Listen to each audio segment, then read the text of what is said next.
마태복음 9장 35절로 38절까지 말씀 한 절씩 교독하겠습니다. 예수께서 모든 도시와 마을에 두루 다니사 그들의 회당에서 가르치시며 천국 복음을 전파하시며 모든 병과 모든 악한 것을 고치시니라. 무리를 보시고 불쌍히 여기시니 이는 그들이 목자 없는 양과 같이 고생하며 기진함이라. 이에 제자들에게 이르시되 추수할 것이 많되 일꾼이 적으니 그러므로 추수하는 주인에게 청하여 추수한 일꾼을 보내주소서 하라 하시니라. 우리가 계속해서 예수님께서 세상을 어떻게 바라보셨는가, 예수님의 세계관에 대해서 생각해 보고 있는데, 오늘은 직접적으로 예수님께서 이 세상을 보고 말씀하신 것을 근거로 예수님의 세계관에 대해서 생각해 보고자 합니다. 오늘 읽은 본문의 36절에는 보시고라는 말씀이 나옵니다. 예수님께서 세상을 보시고 말씀을 하신 것입니다. 예수님께서 이 세상을 보셨을 때 어떻게 보셨는가 하는 것이 오늘 본문에 읽은 말씀인데, 요한복음 4장 35절에는 이 본문을 이렇게 다르게 표현하고 있습니다. 요한복음 4장 35절입니다. 너희는 넉 달이 지나야 추수할 때가 이르겠다 하지 아니하였느냐.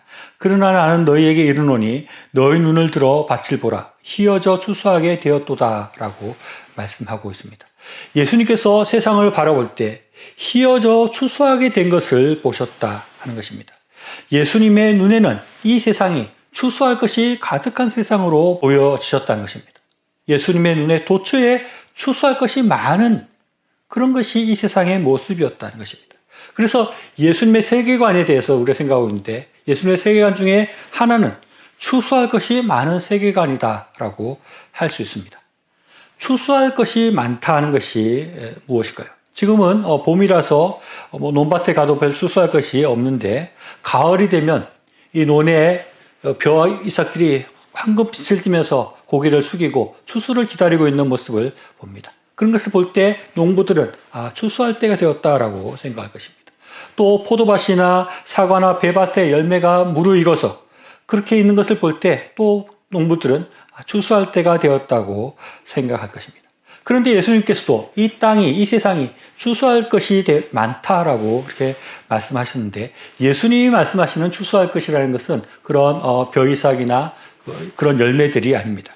예수님은 요한복음 4장 35절에 너희는 넉 달이 지나야 추수할 때가 된다고 말하지만 나는 너희에게 눈을 들어 밭을 보라. 희어져 추수하게 되었다라고 이렇게 말씀하는 것입니다. 예수님은 실제 곡식이 아니라 영적인 의미로 사람을 추수하는 것을 말씀하고 있습니다. 이어지는 36절 말씀 보면 거두는 자가 이미 삭도 받고 영생에 이르는 열매를 모으나니 이는 뿌리는 자와 거두는 자가 함께 즐거워하게 함이라 라고 말씀하고 있습니다. 이 말씀을 보면 추수가 영생에 이르는 열매를 모으는 것이다 라고 이렇게 말씀하고 있습니다. 그래서 예수님의 눈에는 영생에 이르는 추수할 것, 영생에 이르는 열매를 모으는 것, 그것을 보았다고 할 수 있는데, 근데 이렇게 해석을 하면 조금 이상하고 이해가 안 되는 부분이 있습니다. 그것은 예수님께서 이 땅에 오신 지가 얼마 되지 않고 아직 복음이 많이 전해지지 않았는데 어떻게 영생에 이르는 그런 추수할 것들이 많다고 할 수 있는지 이해가 어려운 것입니다. 그리고 우리가 막연히 생각하듯이 이 추수할 것을 거두는 일을 우리가 해야 된다고 생각을 하는데, 우리가 알곡과 가라지를 구별해서 천국과 지옥으로 보내는 일을 우리가 한다고 생각한다는 것은 좀 맞지 않는 것으로 생각되는 것입니다. 예수님이 이 세상을 보시면서 추수할 때가 되었다라고 말씀하시고 추수할 것이 많다고 말씀하신 것의 정확한 의미가 뭔지 우리가 좀 더 깊이 생각해 볼 필요가 있습니다. 첫째, 우리가 생각해 봐야 될 것은 예수님께서 추수할 때가 되었다 하는 것이 과연 무슨 의미인가 하는 것입니다. 이것은 예수님께서 공생애를 시작하시면서 처음 하신 말씀인 회개하라 천국이 가까웠느니라 하는 말씀과 연결되어 있는 말씀이라고 할 수 있습니다. 예수님은 이 세상이 곧 종말이 될 것이라고 생각하고 그런 세계관을 가지고 있다고 했는데, 이 세상이 곧 종말이 될 것이다. 이 곧 종말이 되어서 추수를 한다. 즉 하나님 앞에서 그 모든 곡식들이 거두어지고 심판을 받게 되고 모든 곡식들이 추수되어서 알곡과 가라지로 나누어져서 심판을 받게 될 것을 말씀하는 것이라고 할 수 있습니다. 그래서 마태복음 13장 30절 말씀 보면 둘 다 추수할 때까지 함께 자라게 두라. 추수할 때에 내가 추수꾼들에게 말하기를 가라지는 먼저 거두어 불사르게 단으로 묶고 곡식은 모아 내 곡간에 넣으리라 하리라 라고 말씀하고 있습니다. 여기도 추수꾼이 나옵니다. 오늘 읽은 본문의 말씀인 9장 38절에서는 그러므로 추수하는 주인에게 청하여 추수할 일꾼을 보내주소서라고 말을 하는데 이 말과 연결되는 것입니다. 그래서 추수할 때는 종말의 시간을 말하는 것이고 이 추수꾼이나 추수할 일꾼은 마지막 심판 때 일하는 존재라고 이렇게 할 수 있습니다. 연관해서 두 번째 생각해 볼 수 있는 것은 그러면 추수꾼 또는 추수할 일꾼이 누군가 하는 것입니다. 여기에 대해서도 조금 우리가 깊이 생각해 볼 문제가 있습니다. 앞에서 말한 것처럼 이것이 사람이 아니라 천사로 볼 수 있습니다. 종말의 때에 알곡과 가라지를 모아서 불사르고 곡간에 넣는 것. 그런데 이것이 우리의 일이 아니기 때문에 우리가 천사로 이렇게 볼 수 있습니다. 그런데 또 이렇게 추수꾼을 단순히 천사다라고 말을 하면 또 여러 가지 이해가 되지 않는 그런 문제가 생길 수 있는데 오늘 읽은 마태복음 9장 36절 38절 말씀을 제가 다시 한번 읽어보겠습니다. 무리를 보시고 불쌍히 여기시니 이는 그들이 목자 없는 양과 같이 고생하며 기진함이라. 이에 제자들에게 이르되 추수할 것은 많되 일꾼은 적으니 그러므로 추수하는 주인에게 청하여 추수할 일꾼을 보내주소서 하라 라고 말씀하고 있습니다. 이 말씀을 보면 당장 예수님 눈앞에서 목자 없는 양같이 고생하고 기진하고 있는 무리들을 보시고 그것을 보시고 난 다음에 예수님께서 추수할 일꾼을 보내달라라고 말씀하고 있는 것입니다. 그리고 추수할 일꾼은 추수할 것은 많되 추수할 일꾼이 적다라고 이렇게 말씀하고 있는 것도 우리가 좀 이해하기가 어렵습니다. 단순히 추수할 일꾼이 마지막 심판 때에 천사들을 말한다면 일꾼이 적다는 말도 조금 이해가 어렵고 현재 목자 없는 양과 같이 고생하며 기진한 사람들을 두고 하는 말이라고 할 때는 좀 앞뒤가 안 맞고 이해가 어려운 부분이 있는 것입니다. 그리고 결정적인 것은 이어지는 말씀입니다. 마태복음 9장 38절 말씀이 마지막인데 이어지는 10장에서는 예수님께서 제자들에게 권능을 주시고 전도를 보내시는 일을 하는 것을 볼 수 있습니다. 또 10절에서 예수께서 그 12제자를 부르사 더러운 귀신을 쫓아내며 모든 병과 모든 악한 것을 고치시는 권능을 주시니라 라고 말씀하십니다. 그리고 10장 2절로 4절에서는 12제자를 세우는 말씀을 하고 계시고 5절부터 7절에서는 예수께서 이 12를 보내시며 명하여 이르시되 이방인의 길로 가지 말고 사마리아인의 고을로도 들어가지 말고 오히려 이스라엘의 집에 잃어버린 양에게로 가라. 가면서 전파하여 말하되 천국이 가까이 왔다 하고라고 이렇게 말씀하고 있습니다. 이것을 보면 분명히 우리가 추수할 일꾼이라는 것을 주님께서 말씀하고 있다는 것을 생각할 수 있습니다. 우리 힘이 부족하니 하나님께서 추수할 일꾼을 더 보내달라고 말씀하는 것으로 생각할 수 있습니다. 그래서 신천지 같은 이단에서는 그들이 전도하러 보내는 사람을 추수꾼이라고도 이렇게 말을 합니다. 그래서 이거 좀 정리해서 보면 추수할 일꾼 또는 추수꾼은 마지막에 알곡과 가라지를 모으는 천사라고도 할 수 있고 또 현재 우리와 같이 알곡을 모으는 전도하는 사람을 의미한다고도 할 수 있습니다. 그래서 성경 사전에 추수꾼을 찾아보면 곡식을 수확하는 사람 또는 하나님의 심판을 대행하는 자, 복음 전파자, 천사 등을 나타낸다고 이렇게 말을 하고 있습니다. 그래서 이렇게 이 다의적으로 이 추수꾼이 사용되어진다는 것을 알 수 있습니다. 그러면 마지막으로 생각해 봐야 될 것이 또 있는데 그것은 과연 추수할 것이라 하는 것은 누구를 말하는 것인가 하는 것입니다. 추수할 것은 많되 일꾼은 적으니 라고 말을 하는데 이 추수할 것은 과연 누구를 가리키는가 하는 것입니다. 앞에서 말했듯이 추수할 것이 충분히 믿음이 좋아서 천국에 들어갈 그런 알곡과 같은 그런 사람을 말한다고 보기에는 무리가 있습니다. 예수님 공생이 시작한 지도 얼마 안 됐고 그때는 복음이 많이 전해지지도 않았고 전도자를 파송하는 것보다도 그 전에 시작된 그 전의 일이기 때문에 그렇습니다. 그래서 추수할 것은 사람을 말하는데 이것은 앞으로 추수할 사람, 앞으로 추수되어야 될 사람을 말한다라고도 볼 수 있습니다. 그래서 10장에서 예수님께서 전도자를 보내어서 그들을 전도하는 것이다. 그 추수할 대상에게 전도하는 것이다 라고 볼 수 있는 것입니다. 그런데 이렇게 또 말하면 뭔가 좀 시간의 흐름적으로 보면 이게 좀 맞지 않다는 생각도 들 수 있습니다. 요한복음 4장 36절 말씀을 다시 보면 거두는 자가 이미 삭도 받고 영생에 이르는 열매를 모으나니 이는 뿌리는 자와 거두는 자가 함께 즐거워하게 하려 함이라. 그런즉 한 사람은 심고 다른 사람을 거둔다 하는 말이 옳도다. 내가 너희로 노력하지 아니한 것을 거두러 보내었으니 다른 사람은 노력하였고 너희는 그들이 노력한 것에 참여하였느니라 라고 말씀하고 있습니다.